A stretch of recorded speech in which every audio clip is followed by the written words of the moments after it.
ക്ലാപ്പൊക്കെ.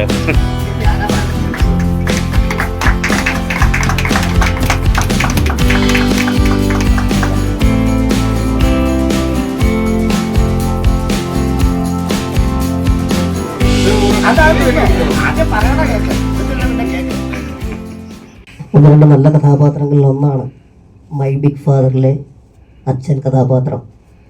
അത് എന്നിൽ വളരെ ധൈര്യപൂർവ്വം ഏൽപ്പിച്ച ഡയറക്ടറാണ് റൈറ്റ് സൈഡിൽ ഇരിക്കുന്നത് മഹേഷ്. അതെ, ജയറാമേട്ടനോടൊപ്പമുള്ള ആ ക്യാരക്ടർ ഈ അന്ന് തൊട്ടുള്ള ഞങ്ങളുടെ ഒരു ബന്ധമാണ്. അദ്ദേഹം ചെയ്ത പല സിനിമകളിലും പിന്നീട് ചെറുതും വലുതുമായ വേഷങ്ങൾ അഭിനയിച്ചിട്ടുണ്ട്. പക്ഷേ ഇതിനകത്ത് വിളിച്ചപ്പോൾ എന്നോട് പറഞ്ഞത് ഇതിനകത്ത് ബന്ധങ്ങളൊന്നുമില്ല, വളരെ കൃത്യമായ ഒരു കഥാപാത്രമാണ്, അത് അജയൻ മാത്രം ചെയ്താലേ ശരിയാകുള്ളൂ എന്ന് പറഞ്ഞിട്ട് എൻ്റെ അടുത്ത് കഥ പറഞ്ഞപ്പോൾ ശരിയാണ്, അത് ഞാൻ മാത്രം ചെയ്താൽ കുറച്ചുകൂടെ നല്ലതായിരിക്കും. അത് സിനിമ കണ്ടവർക്ക് അറിയാൻ പറ്റും. എന്തായാലും ഒരുപാട് സന്തോഷമുണ്ട്. ഇപ്പോൾ ഇവിടെ ഷാജോൺ പറഞ്ഞ പോലെ ഒരു പ്രവാസിയായ ഒരു പ്രൊഡ്യൂസർ ആദ്യമായിട്ട് മലയാളത്തിൽ ഒരു പടം അന്ന് ചെയ്യുമ്പോൾ ആ സിനിമ ചെയ്തതിൽ അദ്ദേഹം ഹാപ്പിയാണ് എന്നും വീണ്ടും ഇനിയും കൂടുതൽ ചെയ്യണം എന്നുള്ള ആഗ്രഹമുണ്ടെന്നും ഒരു സിനിമ ഷൂട്ട് കഴിഞ്ഞതിന് ശേഷം അല്ല സിനിമ പൂർത്തിയായതിന് ശേഷം തീർന്നു പോയല്ലോ ഒരു സങ്കടം എന്ന് പറയുന്നത് വളരെ വിരളമാണ് എന്നുള്ളത് നിങ്ങൾക്ക് എല്ലാവർക്കും അറിയാം. കാരണം നമ്മുടെ മലയാള സിനിമയുടെ ഒരു അവസ്ഥ എങ്ങനെയാണ്, പലരും പുറത്തുനിന്നൊക്കെ വന്നതിന് ഇനി ഒരിക്കലും സിനിമയില്ലേ എന്ന് പറഞ്ഞിട്ടിട്ട് ഓടുന്ന ഒരു സമയത്താണ് അദ്ദേഹത്തിൻ്റെ വായിൽ നിന്ന് അങ്ങനെ ഒരു കമൻറ്റ് വന്നത്. അതുകൊണ്ട് തന്നെയാണ് ഞങ്ങളെല്ലാവരും ആ ഒരു കാരണം കൊണ്ട് തന്നെയാണ് ഇന്നത്തെ ഈ ഒരു നല്ല ദിവസം ഇവിടെ വന്ന് ഞങ്ങളെല്ലാവരും ഒന്നിച്ചു കൂടാനുള്ള കാരണം എല്ലാ തരത്തിലുള്ള കംഫർട്ടായിട്ട് എല്ലാ രീതിയിലും സിനിമയോട് അദ്ദേഹം ആത്മാർത്ഥമായിട്ട് ഒരു പ്രൊഡ്യൂസർ എന്നുള്ള നിലയിൽ നീതി പുലർത്തിയിട്ടുണ്ട്. നല്ലൊരു കഥാപാത്രം അദ്ദേഹം ഇതിൽ അഭിനയിച്ചിട്ടുണ്ട്. അപ്പോൾ എൻ്റെ ക്യാരക്ടർ എന്ന് പറയുന്നത് ഇതിനകത്ത് ഞങ്ങളുടെ ജീവിതവുമായിട്ടൊക്കെ ചേർന്ന് നിൽക്കുന്ന ഒരു കഥാപാത്രമാണ്. കാരണം ഞങ്ങളെല്ലാവരും ഇവിടെ ജാഫർക്കയാണെങ്കിലും ഷാജോണാണെങ്കിലും എല്ലാവരും സ്റ്റേജിൽ നിന്ന് വന്ന കലാകാരന്മാരാണ്. അപ്പം ഞങ്ങളെ സംബന്ധിച്ച് ഞങ്ങൾ ഒരുപാട് എൻജോയ് ചെയ്ത കാരണം 2-3 സ്റ്റേജും ഒക്കെ ഉണ്ട് ഈ സിനിമയിൽ. അപ്പോൾ ഞങ്ങൾ കൊട്ടും പാട്ടും കാര്യങ്ങളൊക്കെ ആയിട്ട് അങ്ങനെ അദ്ദേഹം പറഞ്ഞ പോലെ തന്നെ തീർന്നു പോയല്ലോ എന്ന് തോന്നുന്ന തരത്തിലുള്ള ഒരു ലൊക്കേഷനായിരുന്നു. വളരെ സന്തോഷമുണ്ട്. എന്തായാലും അത് കുറച്ച് തിയേറ്ററുകളിലേ ഉള്ളൂ ഇപ്പോൾ. പക്ഷേ ഒരു ചെറിയ സിനിമയ്ക്ക് അല്ലെ ആ സിനിമയെ സംബന്ധിച്ചുള്ള ഒരു വലിയ വിജയമായിട്ട് അതിൻ്റെ പ്രൊഡ്യൂസർ അത് അംഗീകരിക്കുന്നുവെങ്കിൽ അതിൽ അഭിനയിച്ച കലാകാരന്നുള്ള നിലയിൽ ഞങ്ങളെല്ലാവരും അദ്ദേഹത്തോടൊപ്പം ചേർന്ന് നിൽക്കുക എന്നുള്ള ഞങ്ങളുടെ എല്ലാവരുടെയും ആത്മാർത്ഥമായ ഒരു ധർമ്മമാണ്. ബെന്നി പീറ്റേഴ്സ് അദ്ദേഹമാണ് പ്രൊഡ്യൂസ് ചെയ്തിരിക്കുന്നത്. അദ്ദേഹം അതിലൊരു മെയിൻ വേഷം ചെയ്തിട്ടുണ്ട്. പിന്നെ ഷാജോൺ, എൻ്റെ കഴിഞ്ഞ 2-3 സിനിമകളിൽ അഭിനയിക്കുന്ന എൻ്റെ ഏറ്റവും അടുത്ത സുഹൃത്ത് അജയനുണ്ട്. പിന്നെ ജാഫർ, അങ്ങനെ ഒരുപിടി താരങ്ങൾ, ധ്യാൻ ശ്രീനിവാസൻ, പിന്നെ അങ്ങനെ ഒരുപിടി താരങ്ങൾ ഇതിനകത്ത് അഭിനയിച്ചിട്ടുണ്ട്. അവരുടെയൊക്കെ സഹകരണം കൊണ്ട് എനിക്കത് വളരെ പെട്ടെന്ന് തീർക്കാൻ പറ്റി. ഈ സിനിമ 25 ദിവസം തയ്ക്കാൻ പോവുകയാണ്. അതിൽ വളരെ സന്തോഷമുണ്ട്. ഇത് വളരെ ഒരു ഹാപ്പി എൻവയറമെൻ്റ് ആയിരുന്നു, ഒരു ഫാമിലി അറ്റ്മോസ്ഫിയർ ആയിരുന്നു. എല്ലാവരും ഇത് പെട്ടെന്ന് ഇത് തീർന്നു പോയി കഴിയുമ്പോൾ എനിക്ക് വളരെ സങ്കടമായിരുന്നു. കാരണം ഒരു വെക്കേഷൻ അങ്ങ് തീർന്ന പോലെയായിരുന്നു.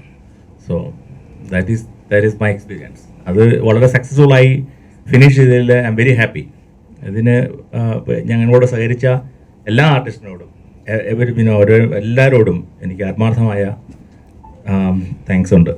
അതുപോലെ തന്നെ ഈ പടത്തിൽ വർക്ക് ചെയ്തിട്ടുള്ള എല്ലാ ടെക്നീഷ്യൻസിനും എല്ലാവരോടും ഞാൻ എൻ്റെ ഹൃദയം തുറന്ന സത്യം താങ്ക്സ് പറയുന്നു. അതുപോലെ തന്നെ അതുപോലെ അഭിനയിക്കാനായിട്ടുള്ള എനിക്ക് സാഹചര്യം ചാൻസ് തന്ന ഡയറക്ടറോടും ഇത് അതുകൊണ്ടു ഞാൻ പറഞ്ഞല്ലോ നിങ്ങളോട് എല്ലാവരും താങ്ക്സ് പറഞ്ഞല്ലോ. ഒരു സന്തോഷമായിട്ടൊരു കേക്ക് മുറിച്ച് ഒന്നൊരു സന്തോഷം പങ്കുവച്ചിട്ട് പിരിയുന്നു എന്നുള്ള ഒരു അറിവോടെയാണ് ഞാൻ വന്നത്. ആ സന്തോഷം എന്നിലും ഉള്ളത് കൊണ്ട് തന്നെയാണ് ഞാൻ വന്നതും.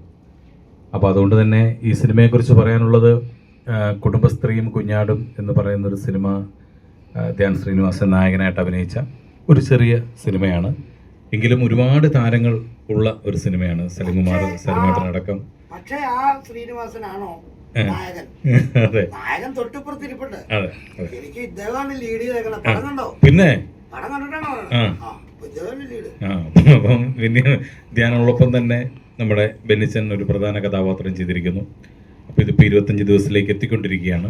അപ്പോൾ ഒരു വിജയ ചിത്രത്തിൻ്റെ ആഘോഷം എന്നതിനപ്പുറം എല്ലാവരുടെയും സന്തോഷത്തിൽ ഞാനും പങ്കുചേരുന്നു എന്നുള്ളതാണ് സത്യം. ഈ സക്സസ് എന്ന് പറയുന്ന അതിൻ്റെ ഡെഫിനേഷൻ പലതരത്തിലാണല്ലോ, പല രീതിയിലായിരിക്കും സക്സസ് നമ്മൾ എൻജോയ് ചെയ്യുന്നത്.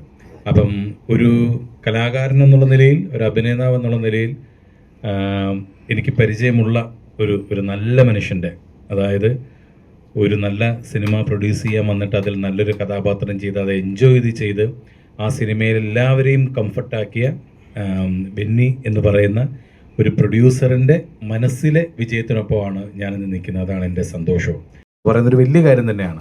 പൈസ കിട്ടിയെന്ന് പറഞ്ഞാൽ മതി. അതെ, അപ്പം എല്ലാവരെയും വളരെയധികം ഹാപ്പി ആക്കിയ ഒരു സിനിമയാണ്. അപ്പോൾ അതിലൊരു പ്രധാന വേഷം ചെയ്ത് അതിന് അദ്ദേഹത്തിന് നല്ലൊരു അഭിപ്രായങ്ങൾ കിട്ടി എന്ന് പറയുന്നത് തന്നെയാണ് ഈ സിനിമയുടെ ഏറ്റവും വലിയൊരു സക്സസ് എന്ന് ഞാൻ വിചാരിക്കുന്നു.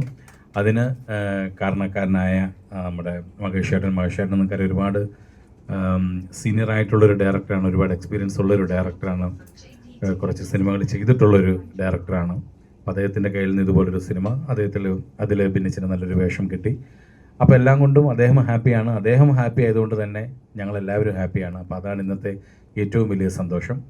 അപ്പം ഇനിയും ഇതുപോലുള്ള സിനിമകളൊക്കെ വരുമ്പോൾ നല്ല നല്ല കഥകളും കഥാപാത്രങ്ങളും വരുമ്പോഴൊക്കെ ചെയ്യാൻ ഭിന്നിച്ചിനെ ദൈവം അനുഗ്രഹിക്കട്ടെ എന്ന് ഞാൻ